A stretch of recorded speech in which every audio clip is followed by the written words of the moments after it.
I am Ira Padnos. I am the president and founder of the Ponderosa Stomp Foundation, whose goal is to celebrate the legacy, preserve the history, and revitalize the careers of American music and American musicians. And I'm also a serious vinyl junkie.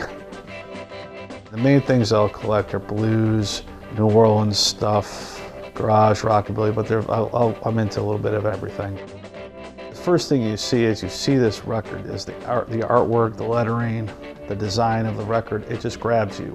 Or if it's a 45 or 78, the way the label design is, the name on it, it just sets it off. Then after that, you put it down and it's got this richer, full-bodied, warm sound. First thing I'm going to play for you is a guy named Joe Hill Lewis. He was on WDIA in the late 40s, early 50s. He was a one-man band.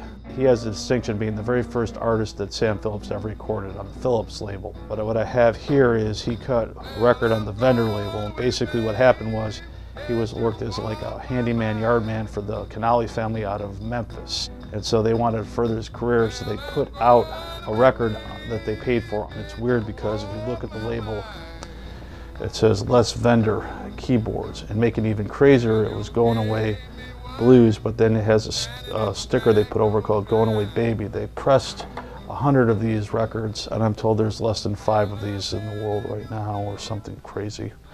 This is a record by Dave Bartholomew called The Monkey. Dave Bartholomew was the producer, arranger, talent scout, and songwriter on basically everything Fats Domino hit and most of the big hits out of New Orleans in the 50s. They could probably dedicate a whole wing to this guy of songs in whatever Hall of Fame you want to have. Rockabilly stuff on 78, it's possibly rare to find. It's a lot more expensive because it sounds 5 times better than the LPs. This is Johnny Burnett and the Rock and Roll Trio. They all worked at Crown Electric with Elvis.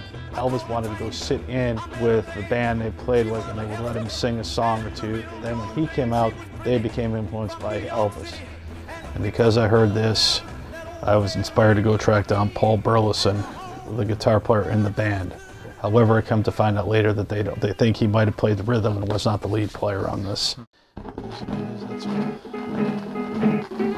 Shake 'em on down. What people forget is everything's interconnected. So that's the thing, it's all interconnected. I don't care if you're still playing with these loops and claiming you're making radical new things, but it all boils down to this. It's basically, it's got to have some sort of way able to connect with people through a beat or some emotion to get people to enjoy it. Yeah, that was Book Away. Now, what you know, a large part of this shit also came from the church. And remember back then in the days, they would just try, there wasn't market research. Well, the market research was, let's just put the record out, see if it sells, if it's got some feeling. This was just a guy named Reverend Utah Smith. He was a Pentecostal preacher. He used to travel with Rosetta Tharpe. They would do shows together. But this because the guy was hellfire and brimstone. He was a guitar player, and he had his daughters would sing the backup. He would have feathered wings on him. He would do a song called I Got Two Wings, and they would lift him up and have him fly through the church. And he had a radio show, and he would talk about all the, Alan Toussaint would tell me how he used to sneak away as a child to go see him.